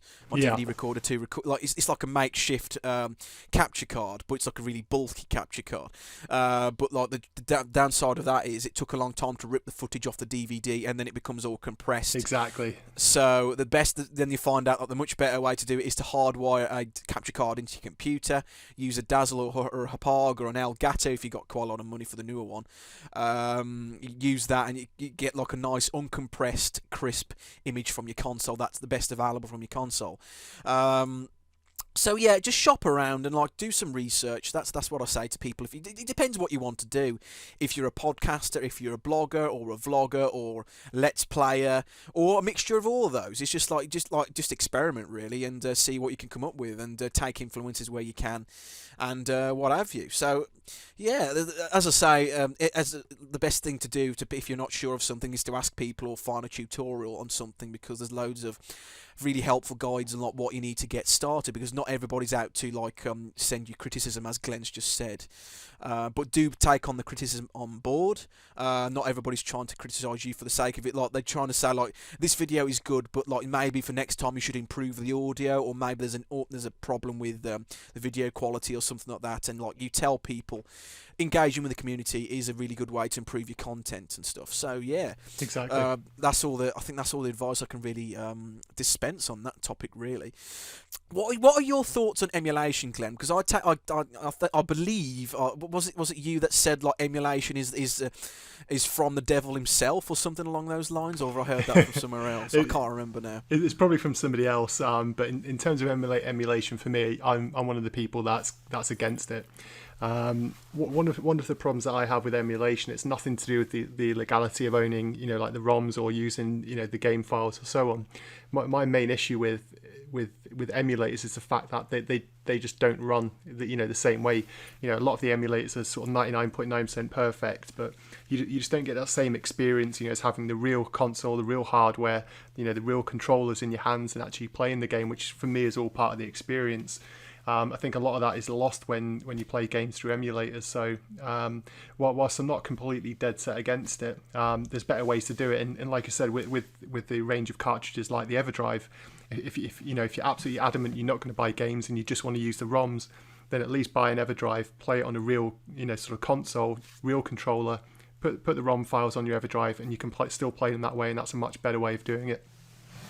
So that's the main reason why you just dislike emulation. It's not quite the same feel as like playing on the original console, because anybody can like download a ROM onto a PC emulator and just play the games, but like you're not using the same controller, it's not using the same hardware. It's just not quite the same experience. Yeah, the sound, the graphics, it's just not quite right. There's something about it. It's just not quite right. It's like artificial, I suppose. Yeah, it doesn't quite sort of feel the same way for me. But that said, I wouldn't mind seeing official releases through Steam, like the old Nintendo back catalogue. I'd buy all those in a heartbeat, and because I like everything nice tidy library. But that's just me. But I suppose, I don't know. With Nintendo going, have you got a Wii U, by the way, the new console, or you haven't got it yet? No, I've got a Wii U. I think I got it about 2 weeks after it came out. So as you can see, it's not doing very well. It's gone back effectively to GameCube style sale levels. I'd go as far as to say it's doing worse than the GameCube at the minute. Worse than GameCube, exactly. So, but the 3DS is practically the only thing that's keeping them in the game at the moment. Arguably, they're still doing very well. But what would you say Nintendo would have to do to really turn their fortunes around? Because they're going to have to do something very drastic, aren't they? I do completely agree with that. I think one of the biggest problems that they've got was right when they announced it. When they announced it as being called the Wii U, I thought it's fine, it's good, it's going to be like Dolphin when they, that was called the GameCube. I thought, when they did the next E3 before it was, actually released, I thought, okay, well, they're obviously going to come out with a new name for it because Wii U is just too confusing for people. And, I thought they'll make some bigger changes than they actually did. So when E3 rolled around and they announced it as being confirmed, it is going to be called the Wii U, straight away that, the console itself looks too similar to the Wii. The gamepad, it looks like a peripheral for the Wii rather than being a completely unique new console. And it's in terms of just where it sits, it's not quite next gen in my opinion, but it's more on par with what the PlayStation 3 and Xbox 360 did. So compared to now, we've got the Xbox One out and the PlayStation 4. It comes across as being really limited in terms of its future potential. But not only this, they third parties have absolutely dropped the Wii U. There's no support in that front. And the problem is now is that Nintendo's obviously, they spend a lot more time developing games than other studios do. So for them to be able to sort of publish games, there's going to be big, long gaps like we found with the launch of the 3DS, where there's no games coming out for it. And essentially it's games that are really going to help to try and bring the system back. But I personally don't think that they've got enough in the pipeline that's going to come out soon enough to save the system. No, I really don't know what really reversed the fortunes of the Wii U now. Of course, they've got critically acclaimed games like Super Mario 3D World is loved by practically all the critics. Super Mario was never really, well, it was back in the, I suppose, in the NES and the Super Nintendo days, but since then, it's not really the one like a Grand Theft Auto, which will really drive the sales of a system on its own merits. Yeah, I don't really know what Nintendo can do to really reverse the fortunes. As you said, the biggest problem they did was like calling it the Wii U. Exactly as you said, I thought originally it was like some sort of add-on for the original Wii console where like you can play games on the little screen. But no, it was actually a separate console. And that's where they should have called it like the Wii 2. Even though it's not an original game name, it would have at least differentiated it from the original console enough to say, oh, this is a new console, and not just a new peripheral. But even like to the actual design of the console itself, it looks too similar. If you put, a Wii U and a Wii side by side, there's lots of similarities. Obviously, they've got different edges and so on, but they look too similar. So when you look at in the past the evolution through different Nintendo consoles, there's always been a really big sort of difference between them. You look at the NES to the Super Nintendo, you look at the Super Nintendo to the N64 to GameCube. There's nothing that really stands out. If it was in a shop window, when people walking past, they just instantly glance and just think it's going to be a Wii without realizing it's a new console. So it's different for those of us that are really into gaming, because we obviously know the differences, but it's the mums and dads that are walking past Toys R Us that are seeing this and not realizing it's a separate console. And the problem that they've got is now the Xbox One and the PlayStation 4 are out, and it's more powerful. Kids are not going to be asking for a Wii U. It's just not going to happen. They're going to want the most powerful, the same way that I did when I was a kid. They're going to want the most powerful console because it's got the games that all their friends are playing on it, whereas with the Wii U, there's not enough of an install base for it. So they've not shifted enough of the actual consoles itself, which means that third parties are not going to, want to spend thousands to sell a few copies of their game on the Wii U. They may as well just focus on the two big consoles that have got a lot more of a longer life to them, that are doing really well. They've both already outsold the Wii U, and they've only been out for a couple of weeks. And it makes a lot more sense for third party developers to release games for the Xbox One and PlayStation 4 than it does for them to change it, especially with the architecture, to change it to go on the Wii U. And this comes at a crucial time when Nintendo really needs to realise that third-party support is really essential. They lost it they lost a lot of it in the N64 days. They lost even more in the GameCube days. They got it back in the Wii. Well, that was sort of an anomaly. It sold tons and tons of units to the casual market, but now they've abandoned the system in droves, and they've gone to other pastures like smartphones and tablets and stuff. With the Wii U, I think its days are numbered. It's probably going going to be a very, very short life cycle for the Wii U. I don't know what Nintendo can do to reverse the fortunes. Maybe it would be best to say cut their losses and drop support for it and start again, maybe. Well, I was going to say, one of the things that obviously that I come across online, as I'm sure you have as well, is a lot of people are saying that they should completely cut their losses on the Wii U now and, get a true next generation console out. And for a lot of people, the argument for that is, okay, if they were to cancel the Wii U now, then they're going to have really, really annoyed a lot of people who have forked out all the money to buy the Wii U, have been waiting for all these big games, and they're going to be really annoyed and probably would be reluctant to buy Nintendo's next console. Now, the way that I see it is they've sold so few Wii U consoles. The people that they've sold them to are the die-hard Nintendo fans who will go out and buy. If they said next week we're bringing out one which is the same sort of spec as the Xbox One and PS4, I'd still go buy one. And we're the types of owner that have gone out and bought the Wii U because we'll buy it because we trust Nintendo. If they suddenly cancelled the Wii U now, I wouldn't turn around and say I'm never going to buy a console from Nintendo again. I'd still go out and buy the next one. It's the casual people that haven't bought the Wii U that there's no chance to annoy them because they haven't actually got Wii U's to get annoyed about. Yeah, or maybe a massive price cut like they did with the N64. Like it was about 250 odd quid, I think, when it first came out. Then, like very soon after, they cut it to less than 100. Well, personally, one of the things that I think could really save it, and I'm sure that they're going to be working on it, is if they could release the console without the gamepad. Okay, that would straight away they'd be able to release it at a really cheap price. But also one of the really early things that they were sort of looking at and even talking about was the fact that 3DS was going to you'd be able to use that as like a gamepad. All they need to do is figure out and get it available so that people who have got 3DSs or 2DSs can use that as the gamepad.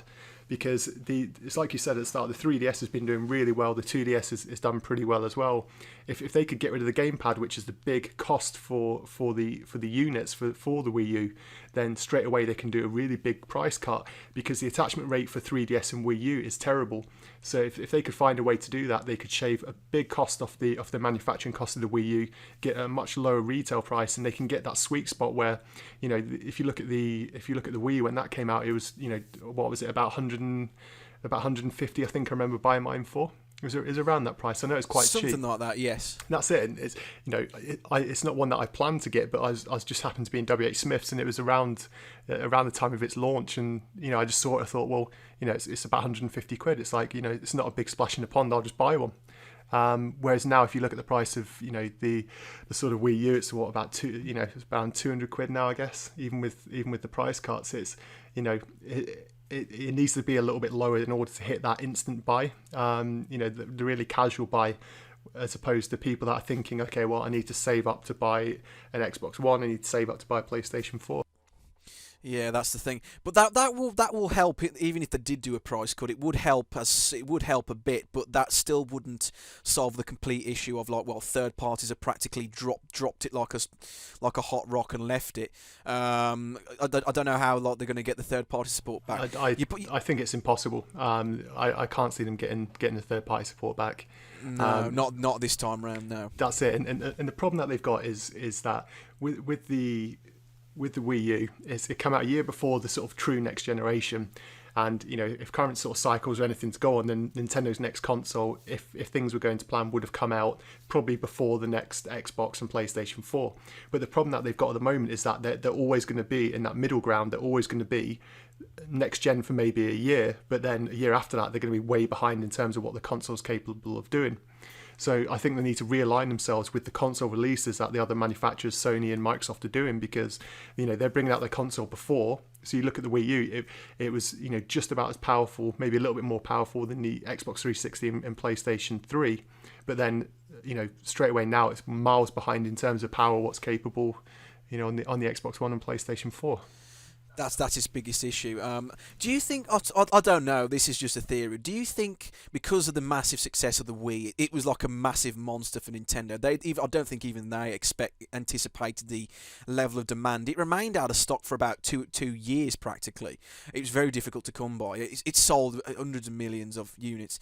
Do you think the massive success of the Wii sort of blindsided Nintendo and made them a bit more complacent with the Wii U? Do you think when they released it with practically hardly any games to grace it at launch. I only bought it like about a couple of months ago, the Wii U myself. What do you think on that? I think it's a really sort of tough position to be in. Again, no one expected the Wii to to do as well as it did, but I also think it made Nintendo think that they've instantly built up a really big area of potential buyers, whereas in actual fact a lot of people a lot of families perhaps maybe bought the Wii for say like Christmas or when friends are over, but the amount of time that they actually spent playing it was a lot lower because there was just so much shovelware on the Wii. So it kind of, I think maybe it gave them the wrong impression about how liked the Wii was. People liked it because it was cheap, it was quick for a good casual game. For hardcore gamers, there were one or two games which you could really sink your teeth into.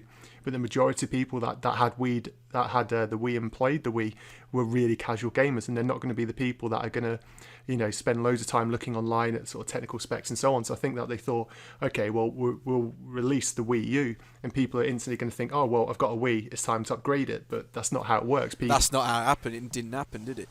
And there's no way. There's no two ways of looking at it. Like the Wii was effectively the Wii Sports machine, wasn't it? People bought it because the motion controls. It was a new thing with the motion controls with the Wii Mote and stuff, and it really struck a chord with the casual audience. It's just a whole combination of factors this time around really put dampeners on the Wii U, mainly because of confusion between like the two consoles, more competition this time around, third-party support's dried up, the price point isn't nowhere near as attractive as the Wii was. It was £180 with a game built into, come with it, and it's just a lot of factors have like really played against Nintendo this time around. And well, one of the things that I think is a big problem as well is that, again, you mentioned it just a second ago, that people saw Wii Sports, they understood straight away this is what the Wii does.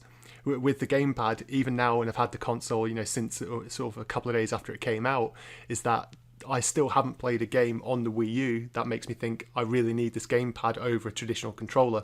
And the controller for the Wii U is the main selling point. It's not going to be that's true. It's not going to be on the console's power because it's less powerful. It hasn't got the third-party games. There's no game that really showcases what it's for, and it works for the the touchscreen and so on for the 3DS because it's casual. People will take it. It's a handheld portable. On a handheld, I don't really think you need that second screen.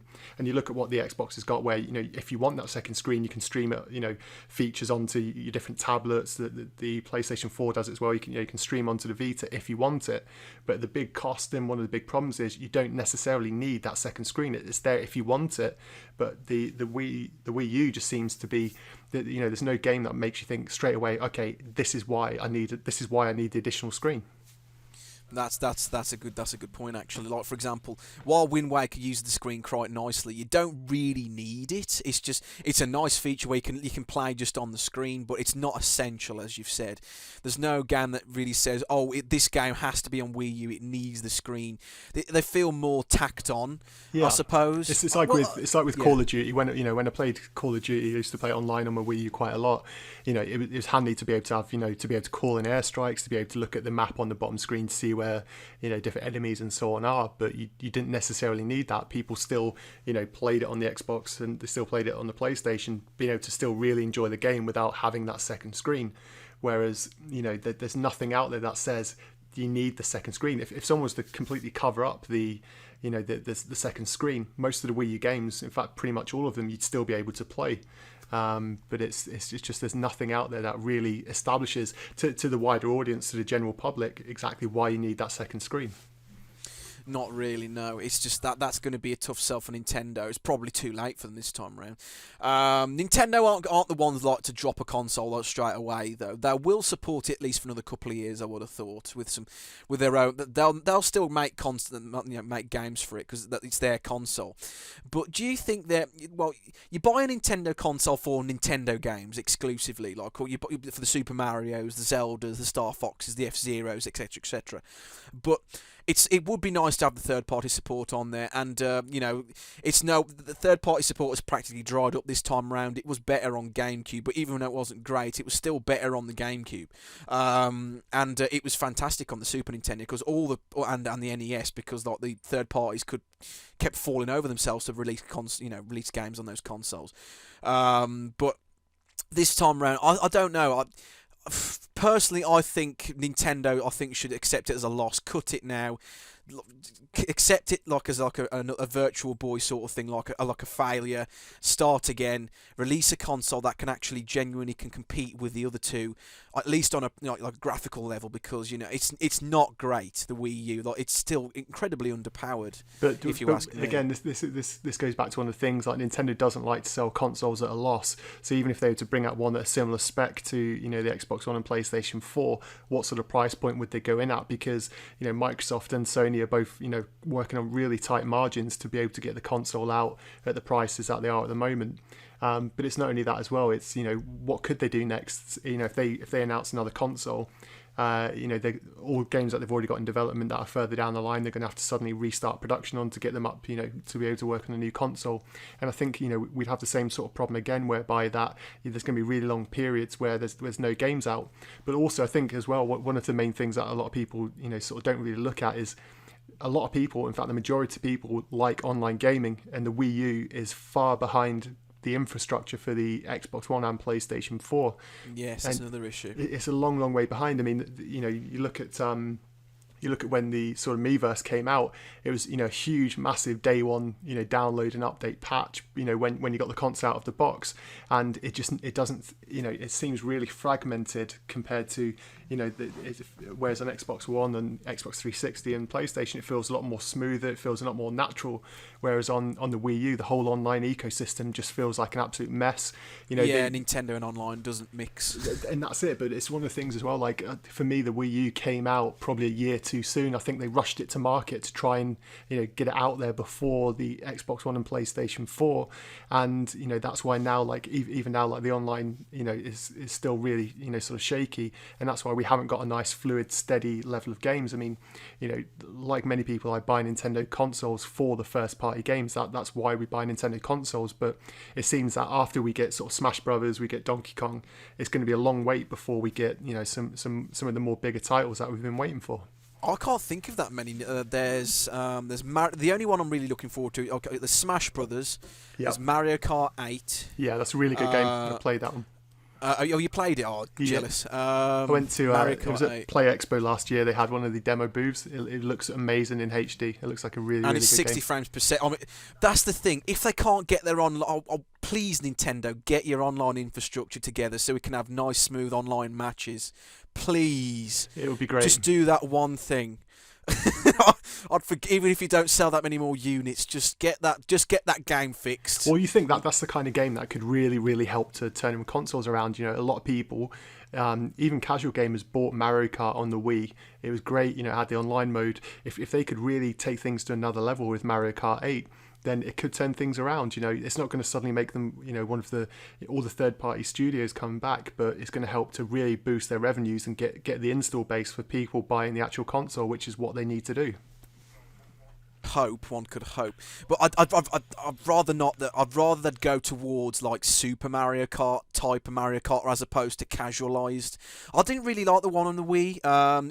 It sort of felt floaty to me, and it gave too many advantages to the people at the back of the queue, like the casual gamers. I preferred the more hardcore Double Dash in N64.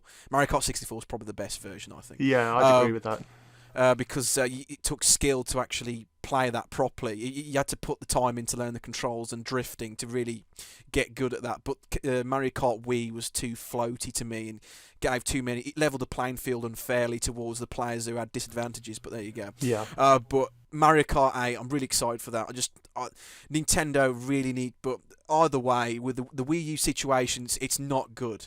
And while they do have massive cash reserves from as they've generated from the Wii, they can't afford another Wii U on their hands because the sheer size of the company. While it's still making a profit, those profits are dwindling. They've reduced the profit forecast dramatically for what they're going to make this year.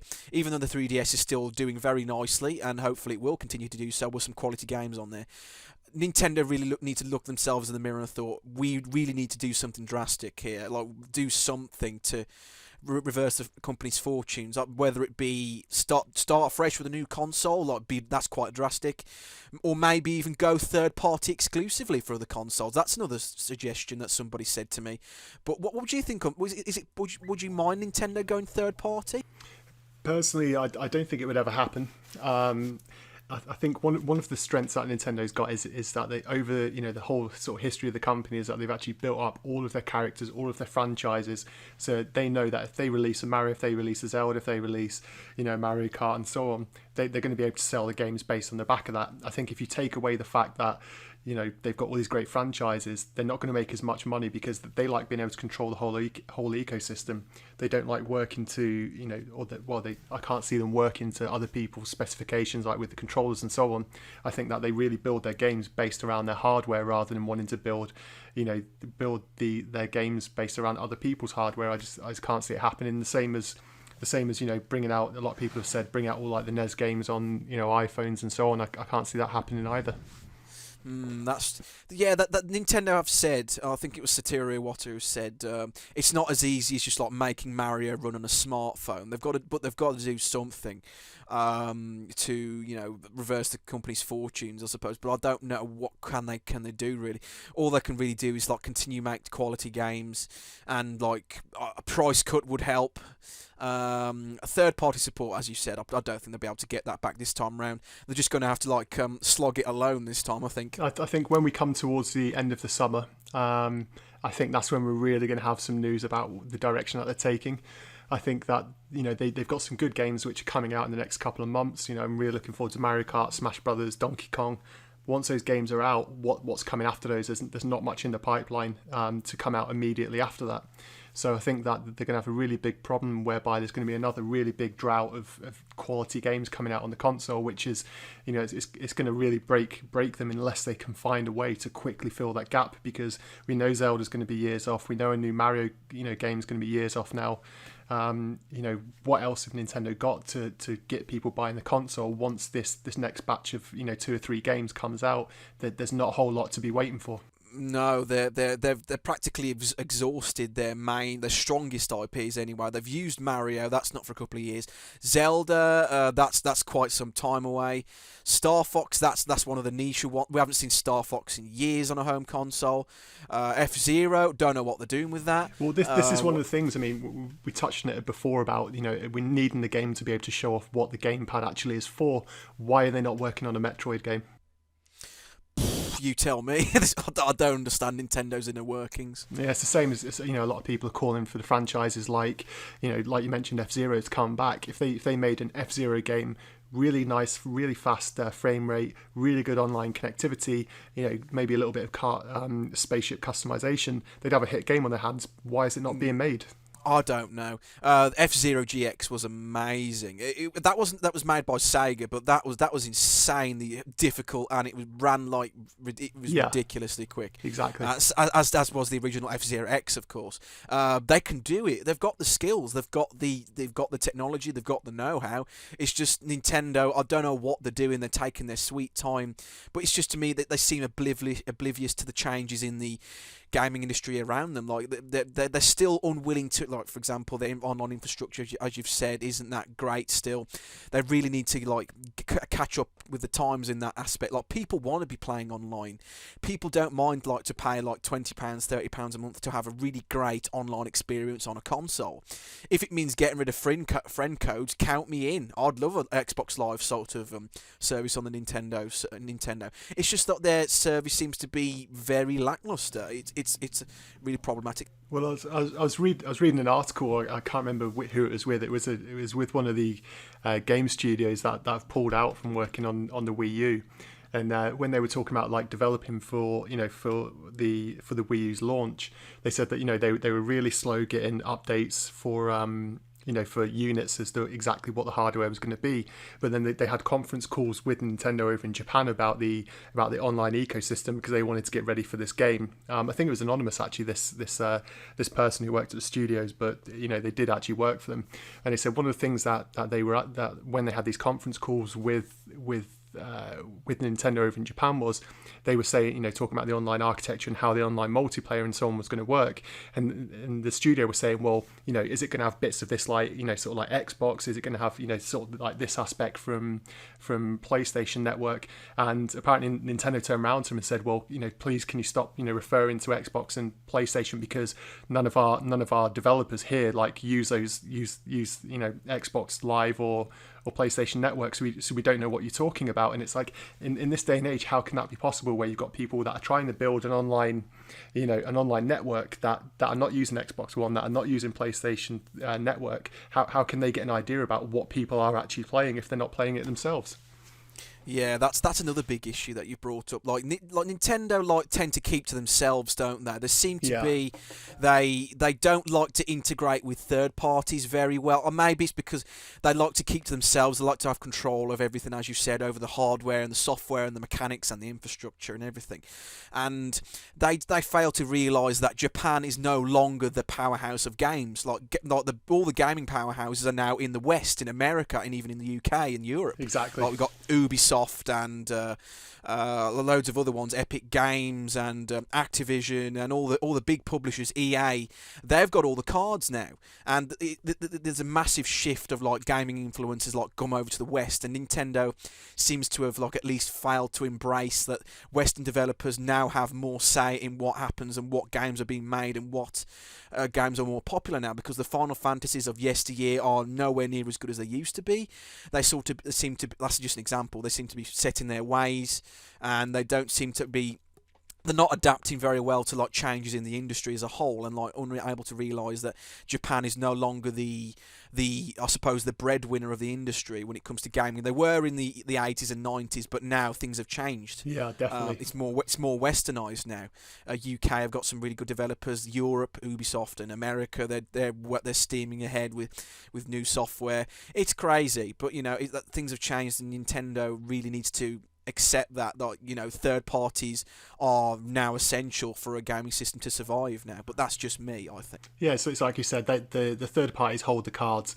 If a third party's not going to make games for a system, then generally, you look at I think it was, who was it, EA Sports with the Dreamcast, was it? Yes.